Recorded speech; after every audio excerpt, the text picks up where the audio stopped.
What's poppin', world? Y'all tapped in with the Head of the Game podcast. Yeah, once again, we got a controversial discussion that we got to talk about today. Without further ado, y'all read the title. Let's get right into it.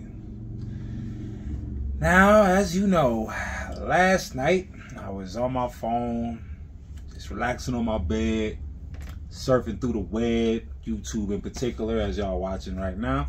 And, you know, I've seen a couple of YouTube short clips that kind of caught my attention. And, you know, I'm not going to specifically describe the context of the video, but I'm just going to give you maybe what I got from it. And it just kind of took my mind to a different conversation that I wanted to bring to y'all, right? Basically, this is especially if you young guys out there that's just kind of inexperienced and stuff like that, these are a lot of firewalls or red flags, you know, you need to look out for, as far as if you're wasting your time and stuff like that. So here's a couple of them. This video might be short and sweet. I mean, if I go on a tangent, you know, trying to expand my point, then so be it. But I'm gonna get right into it. So here are one of the biggest indicators if you're getting to know somebody and if the compatibility, because there's certain, I will say this, there's certain things that are initially where you're incompatible, but you can learn to compromise each other's, you know, I could say stances and make certain adjustments and stuff like that. You know, compromise and grow and stuff like that and learn from each other and learn how to connect in different ways, right? But then that's like the gray area. The black and white aspect of that, here's one great indicator. Serious level. And what I mean by serious level is like, I'm not talking about a person that's super serious, because like I gotta say again, I gotta be the balance police, because y'all want to sit up there and take certain things out of context and certain extremes. I'm not sitting up there saying, you know, you got to be like Batman and, you know, like the Joker and be like, why so serious? You know, like you don't have to be that serious, but I'm just talking about serious in the context of how are you going about handling your business and managing your life, right? If it's a person that doesn't take themselves too serious on an aspect of, hey, I'm just a free spirit, I'm just flowing through life, you know, without no boundaries or no kind of, you know, parameters, I'm just going with the flow, that's going to be a person that lacks a certain level of substance. So when certain concrete, you know, situations come about, they may not know how to handle them, so they're quick to cop out, you know, and just leave things in a more subjective context, right? So if you're talking to a person and you're talking about family life, and let's say family life and disciplining kids in specifically, right? And they're more so of a, oh, I don't believe in hitting my kids, or, you know, disciplining my kids. I want my kids to feel like they got the open dialogue to come to me and talk to me about anything in any kind of context, because, you know, I don't want to sit up there and discourage their freedom, right?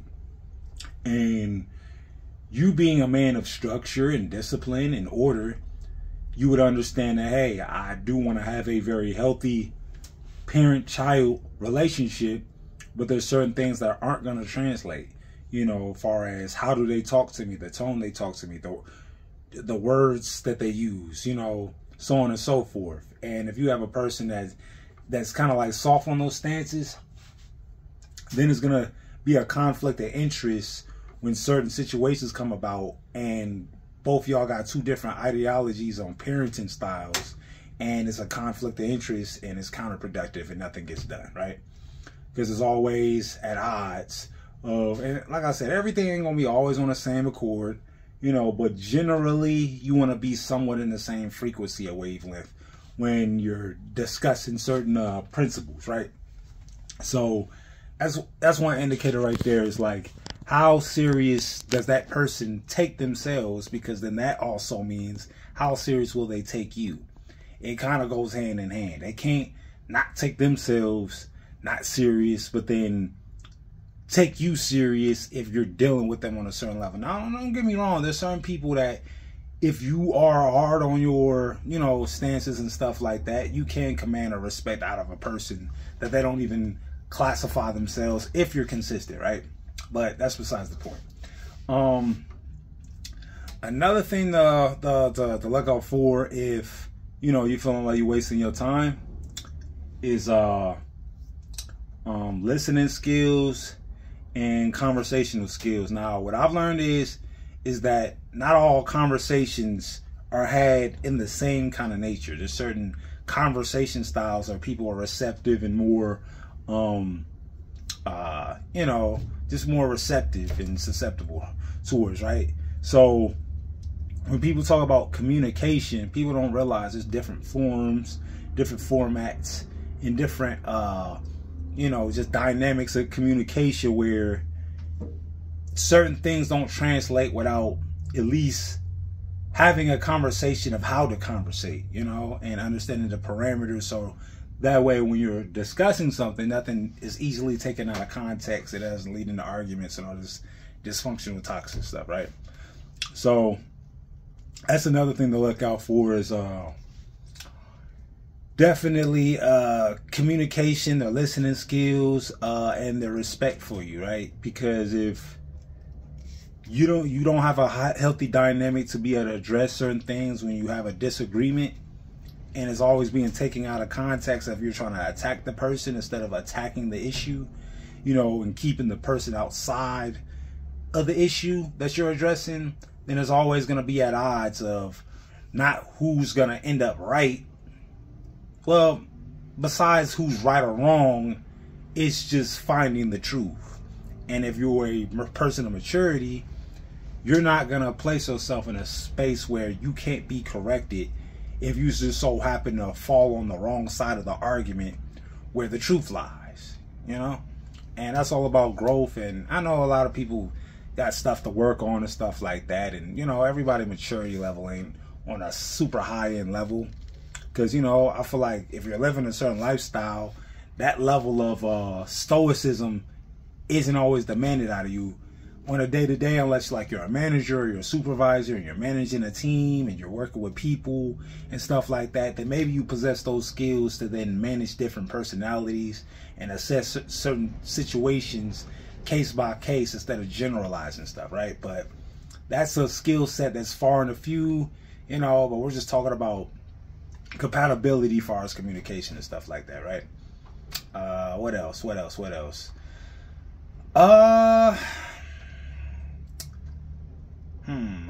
I know it's something I'm missing. I